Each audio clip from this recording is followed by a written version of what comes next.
Hi guys, James at RampantLionReviews again for you today with another beer review. For this one we are going to stick to Sweden and we're going to head to the very north of the country for this review, to Norrbotten County, and we're going to revisit a brewery that I have reviewed a number of beers from on the channel before, and I would highly recommend this brewery if you're into your sour beers. I think these guys are doing some really interesting stuff, and they are only very small scale as well, so yeah, it's one that I always enjoy reviewing for you here on the channel. So for this review then, we are going to go to a little place called Kalix, which is right in the kind of northeast coast, if you like, of Sweden, almost in the curve where Sweden meets Finland. And we're going to have a look at another beer from Jämmerdalen Handverksbryggeri, which translates into English as the Jämmerdalen handcraft brewery, I guess you could say. This beer is simply called Raspberries. It comes in at 5.2% ABV, and this one is a Berliner Weisse with raspberries and lavender added to the brew. So yeah, I think this is definitely going to be one of the fruitier beers that I've had from Jämmerdalen Handverksbryggeri, but yeah, I'm very curious to see how it turns out. These guys, I think the last beer that I had from these guys was the Father of Serpents, which was a big wheat wine coming in at like 12% or something like that. That was a big beast of a beer actually. So we're going to the kind of other end of the sour scale almost with this one. But for those of you who live inside Sweden, I would highly recommend this brewery to you. I'm not sure if they do send some of their beers over the border into northern Finland. I wouldn't be surprised, but they are very small scale. But for those of you watching inside Sweden, you can order these nationwide through Systembolaget, and I would highly recommend you have a go at these guys if you're fans of your sour beers, as I said. So yeah, very curious to see how this one turns out. This was released as part of the Lokal och Småskaligt assortment for Systembolaget on the 1st of September 2020. So yeah, curious to see how this turns out, and I hope that you guys enjoy my take on it as well. Very nice to return to Jämmerdalen Hantverksbryggeri once again. So yeah, as always with my reviews then, I'll tell you a little bit about the brewery before we taste the beer. If you want to get straight to the tasting, just fast forward. All the usual links are in the video description below. That's the brewery website, the link to my other reviews that I've done from Jämmerdalen Handverksbryggeri before. You will no doubt see more added to that list in the near future. There's all the usual social media down there. If you want to see more reviews, do please consider subscribing to the channel. The whole channel, of course, has a geography-based tagging system, so you can go into the homepage and search for beer based on country, city, state, county, province, prefecture, whatever it is you're interested in. Do check out the playlists of beers from different countries. There is one there for all the Swedish beers that I've reviewed for you. That's constantly being added to. And as always, please do get in touch and let me know some of the other beers and breweries that you guys would like to see me review. It's always great to hear from you guys that are watching the videos, and the support that you show the channel is hugely appreciated. So anyway, to tell you a little bit about Jämmerdalen Hantverksbryggeri then, on to my brewery notes. So this brewery, as I've told you before, were founded back in 2016, and they're based in Kalix, which is in the very north of Sweden. Like I said to you, almost on the curve where Sweden meets Finland, and this is Norrbotten County, Norrbotten's then. So the brewery is run by Johan Åkerman and Jenny Rumbach, if I'm pronouncing those correctly. I hope so. But these guys brew mainly Belgian and sour type beers. So this is the first German beer, I think, actually, that I've had from these guys, come to think of it. But these guys started off with a 250 litre brewing kit. And their first beers that they produced were back in 2017, and they only went to local pubs in the area, from what I understand. But their beers entered Systembolaget back in early 2018, and both Jenny and Johan are working their regular jobs as well as doing the brewery part-time. But they do hope that eventually they can work full-time at the brewery, and they've got plans to move into a new premises, from what I understand as well. I'm not sure whether that came to fruition because of the whole COVID-19 situation, but yeah, they are planning to move to a slightly bigger facility and up their production a little bit. But in 2019 they produced only around 5,000 litres of beer, so like I said to you, very small scale. And as of October 2020, when I'm producing this review for you, these guys have produced around 20 different beers in total. And I think, yeah, this is number 4 or 5 that I'm reviewing for you here. So I need to have a look at the other ones and see what they have, because like I say, I really rate this brewery in terms of sour beers. I think they actually released a second one this month as well, so I'll have a quick look on Systembolaget and see what they have. But the artwork that you get on these bottles is designed by Anna Andersson, who's a childhood friend of Jenny, and she runs her own tattoo shop as well. So yeah, that's why you get some very nice artwork on these beers. But yeah, that's all I can really tell you about Jämmerdalen Handverksbryggeri for the moment. I think it's been about 6 months or so since I did a review from these guys, but they are a very nice little brewery, and as I said, if for those of you watching in Sweden, you can order these beers nationwide through through Systembolaget, and I would highly recommend that you try something from these guys. So yeah, if you want to learn more about this brewery, you can check out the brewery website, you can follow them on Facebook and Instagram to keep up to date with all the latest goings on, and you can of course check out the Rate Beer, Untappd and Beer Advocate pages to learn more about all the different beers that they've done. So yeah, let's get on and have a look at this one then. So as you can see, the artwork in this one is quite nice. I do like the little monstery type things that they've got in this one, the raspberries. Yeah, I'm trying to remember what the name of that character is. It reminds me of that Japanese character with the crazy teeth. I've really just forgotten that one. But yeah, mixed fermentation Berliner with lavender and raspberries. 5.2% ABV and an unfiltered sour raw beer, but just yeast with a blended yeast and a bacteria culture as well, and it undergoes secondary yeast proflaska, so it's a bottle conditioned beer basically. You do see a wee bit of sediment at the bottom of this one there, but there you can see on the bottom there it says no kettle sour.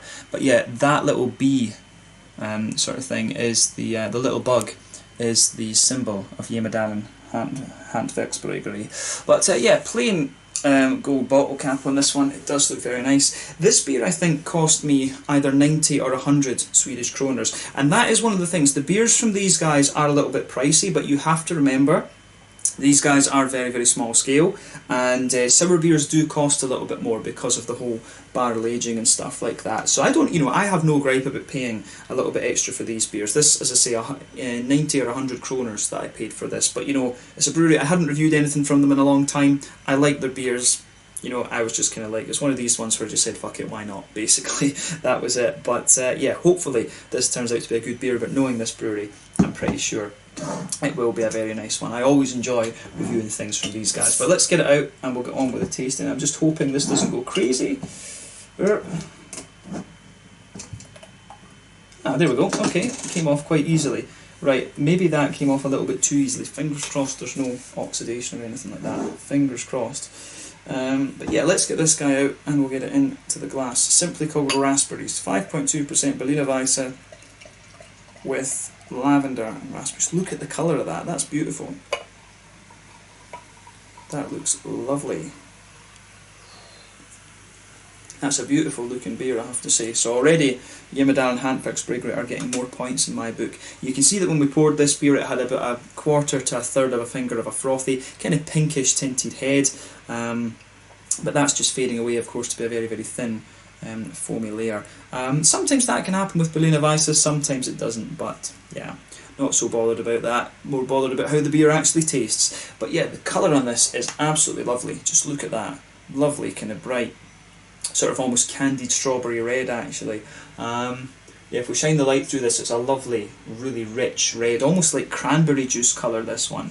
Yeah, one or two big bubbles sticking towards the side of the glass, a few little ones going up towards the underside of that head there. But I mean, overall, this looks very, very nice, I have to say. Big thumbs up to Jämmerdalen Hantverksbryggeri for this one. This is a beer that you probably could age a little bit if you want, come to think of it, but, I just suppose this, it's Berliner Weisse. I would always think you would want to drink these ones fairly kind of fresh actually. But as you can see, I'm not sure how well you'll see it because the glass is sweating a little bit. We've still got nice and hot weather here in Sweden actually, global warming.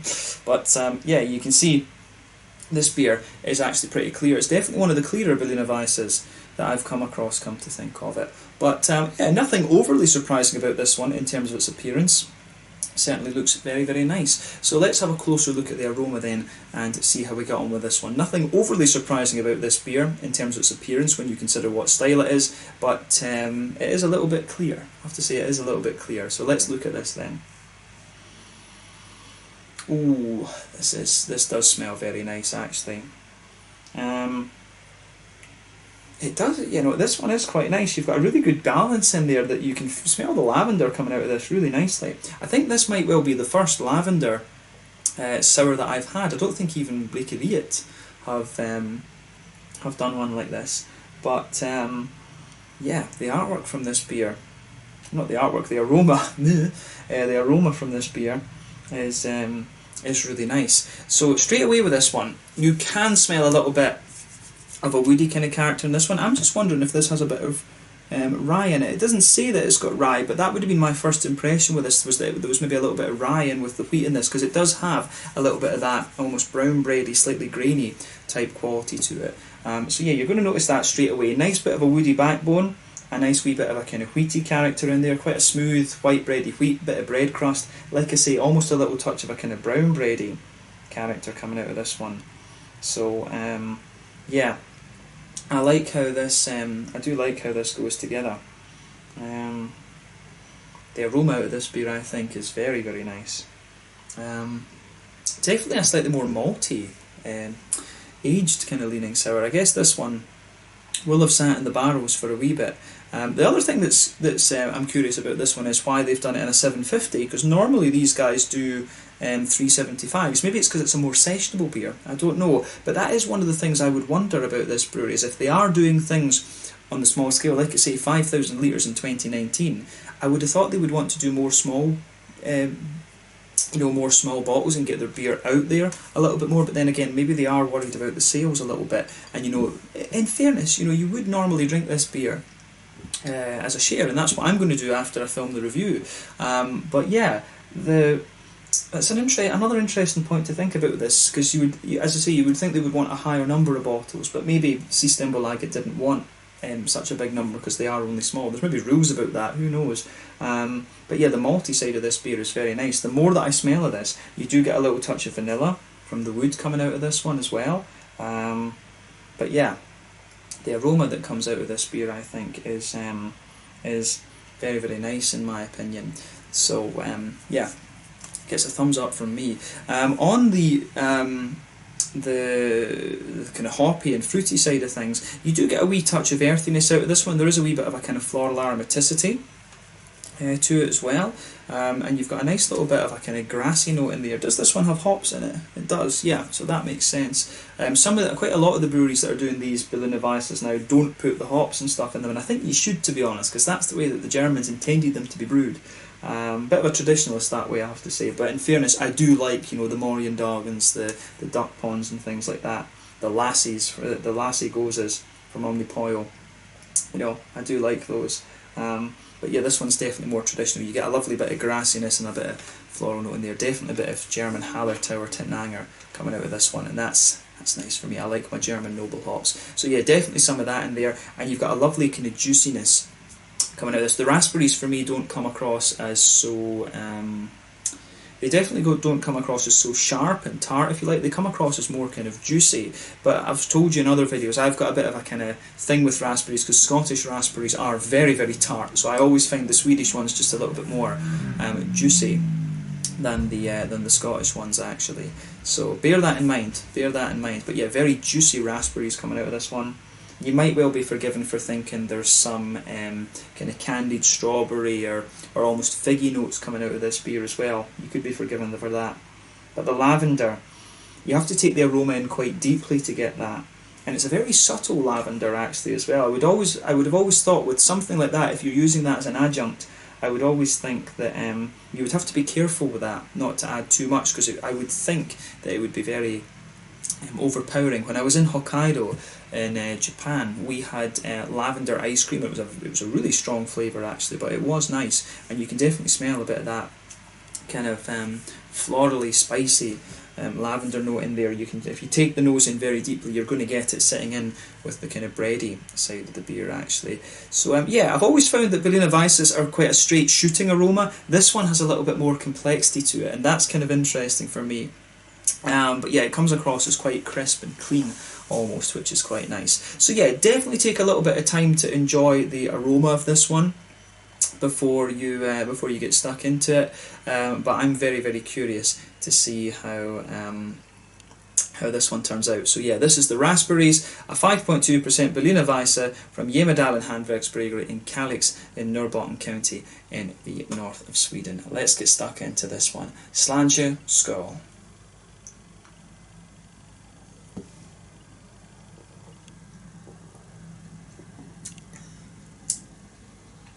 Oh yeah, that's got a bit more tartness to it than the aroma is going to have you believe. The aroma, like I said, is very juicy, but you do get a nice little lingering tartness to this beer. Yeah, That's good. Well done to Jämmerdalen Handverksbryggeri once again. This is actually quite a nice, really drinkable Berliner Weisse. You know, with a bottle like this, you're obviously going to share it with between 2 or 3 of you, I would say. But yeah, this one is nicely done again, and it's one of the. I think this is actually one of the sharper beers, one of the more tart beers that I've had from these guys.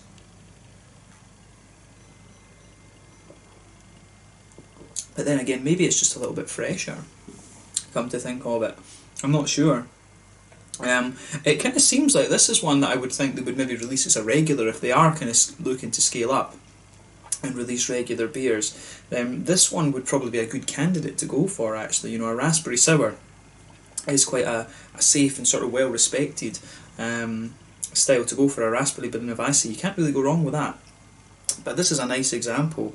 It's not the breadiest of Berliner Weisses I've come across, right enough. This one takes the approach of being a bit more kind of clean and crisp, if you like, but you do definitely get the bready, wheaty notes kind of sitting there in the middle of the palate. So it's an interesting take on the style for sure.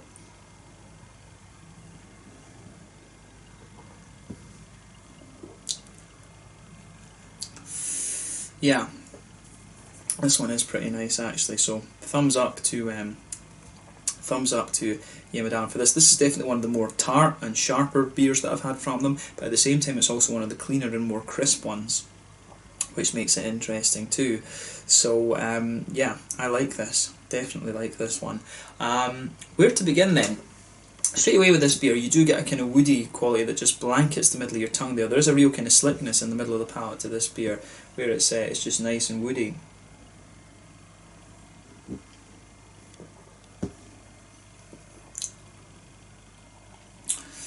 But yeah,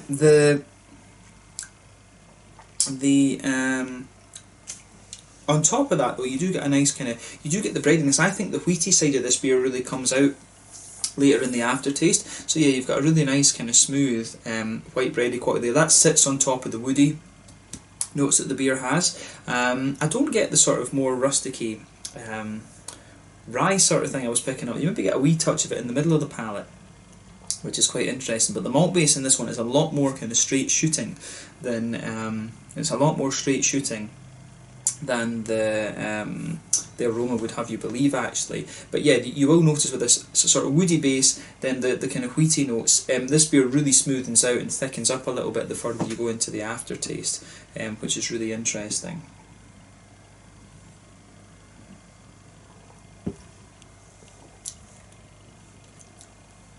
Yeah, this is good. I definitely like this one. Yeah, it's very straight shooting, like I said. I mean, as I say, middle third of your palate, back third of your palate, that smooth kind of woodiness there blankets the middle of your tongue. You might notice a wee bit of very slightly oily Werther's Original type flavour just in the very centre of your palate, between the kind of middle third of your tongue and the back third of your tongue. Sorry guys, dogs went a little bit crazy there. So yeah, like I was saying, with this beer, you get a really nice kind of you get a really nice smoothness to it. As I say, the woody slickness is there. You've got a little bit of that kind of Werther's Originally kind of oily character to it. You get a bit of that developing in the middle of the palate, but then on top of that, you get the nice kind of smooth, white bready, wheaty kind of quality coming out of the beer, which I really like. The lavender almost kind of sits just on the top of all of that. You will notice that if you move towards the middle of the, if you move towards the front of that middle third of your tongue, you will get a few wee vanilla notes out of it. It does taste almost barrel aged, this one, and I wouldn't be surprised if it is. That's one of the things with Jämmerdalen. You definitely get a wee bit of a vanilla quality building out of this one. But yeah, you definitely get the lavender in this one is quite subtle, and it just feels as if it's kind of sitting on top of the whole bready character that this beer has, which is quite nice actually. I like that about this one. So yeah, that gets a thumbs up from me as well. I like how all the sour character in this one kind of goes together.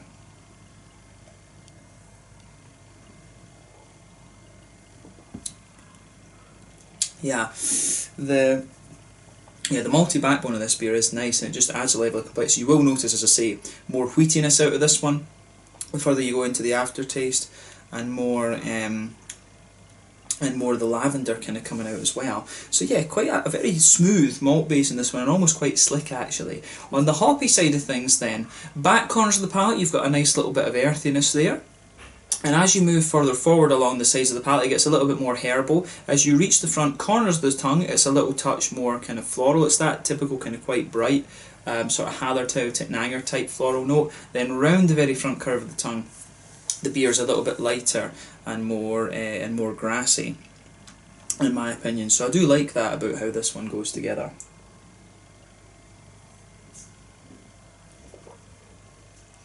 But yeah, the fruity side of this beer and the sour side of it is really quite nice. So as I always say, you get that lovely kind of juicy, oily, wet bubble on the front third of your tongue there.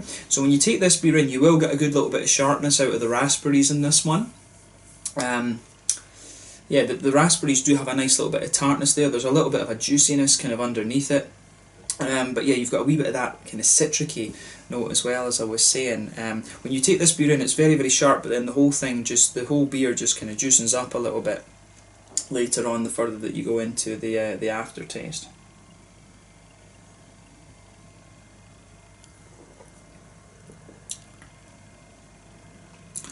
So yeah, I do like how that's going together as well. So on that front third of your tongue, it becomes very, very wet, and it feels very clean. Towards the back of that front third of your tongue, you get a wee bit more of a you do get a little bit more of a kind of juicy, there's a wee bit of more kind of juicy kind of figgy quality develops off this one, and maybe even a little touch of strawberry as well. But the raspberries are a bit more oily, and they kind of sit on the front of that front third of your palate actually, and the real sourness and sharpness comes out of the beer there as well, which is really nice. But yeah, the further you go into the aftertaste, you'll notice a wee bit of grassy zestiness on the front tip of your tongue as well. Then a nice big bit of kind of floral aromaticity too. So I really like how everything in this one pieces together. It's a very straight shooting beer, this, in my mind. The malt base comes across really smoothly, the lavender adds a wee bit of complexity, and it's also got a good little bit of juiciness to it as well, which is quite nice. So yeah, I like it for sure.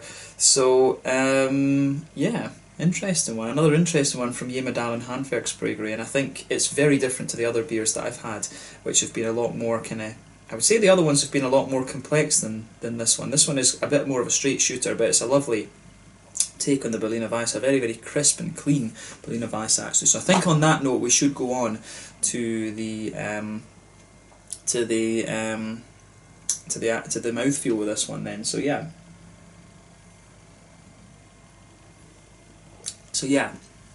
I would say a nice kind of quite light bodied beer.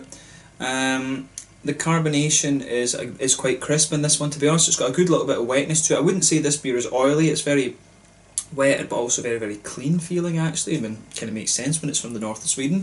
Very good water quality up there. The malt base, like I said, is quite smooth, but at the same time there is a bit of slickness under this one as well, and you can feel the malt base kind of thickening up a wee bit the further that you go into the aftertaste. In terms of hoppy bitterness and IBUs, you might well get maybe, I think you'll only get about 10 IBUs out of this one if you're lucky, to be honest with you. But on the fruity side of things, it's got a lovely little bit of juiciness to it, and it is quite sharp in the beginning, but it just wettens up and juices out a little bit more the further that you go into the aftertaste with the beer. But yeah, overall, another very, very nice beer, this one from Jämmerdalen Handverksbryggeri. I'm not surprised with these guys because I have had some very good experiences with them in the past. But yeah, let's leave it at that for this one. This was another interesting beer from these guys. So yeah, once again, thank you for watching my beer reviews. Until the next time, please like, subscribe, share, all the usual YouTube stuff. Let me know your own thoughts on this beer in the comment section below. Let me know what your favourite beers are from Jämmerdalen Hantverksbryggeri as well. We will return to these guys at some point fairly soon. I do keep an eye out for what these guys are releasing, and I think the ones that they released last month actually were the first for a little while, if I remember rightly. But I do keep an eye out for this brewery, and I will have a little look on Systembolaget and see what else they have actually. But yeah, this one caught my eye for because I like it. I do like a good raspberry sour, and Berliner Weisse is pretty nice as well, and I also very much like the brewery. So yeah, thank you again for watching my reviews. Until the next time, please like, subscribe, share, all the usual YouTube stuff, and I will catch you guys very soon. This one was the Raspberries, a 5.2% raspberry and lavender Berliner Weisse from Jämmerdalen Hantverksbryggeri in Kalix in Norrbotten County in the very, very north of Sweden. Slange, Skål, make sure you check out this brewery. These guys are doing some pretty awesome sours, and this is really nice, more kind of light and sessionable one, I would say. So definitely check it out. Sláinte, skål, cheers.